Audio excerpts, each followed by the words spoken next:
Then we're going to move on to step 3.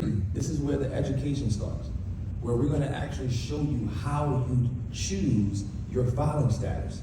There are multiple filing statuses, and a lot of times we don't understand that it's associated with a standard deduction, right?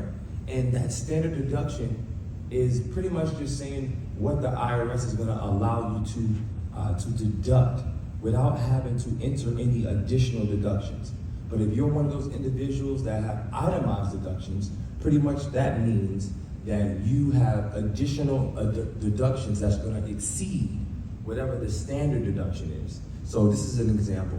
If you're filing head of household, the standard is $19,400. But if you have additional deductions that goes up to $25,000, you are officially itemizing on your taxes, which is a great thing. Then we're going to proceed to go into the procedure of how this software works. I'm going to show you exactly where to click, right? Where to click in the software. You're going to see my screen as you're navigating your own screen, just to make it that much easier. We're talking about true empowerment, people. True empowerment.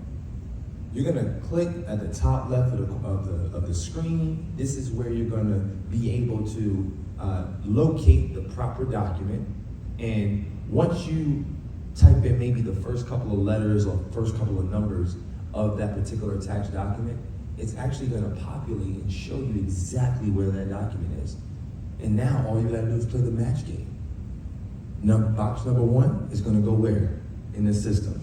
Box number 1. So on and so on and so on. Then we're going to go into the income section, where we're going to break down exactly the different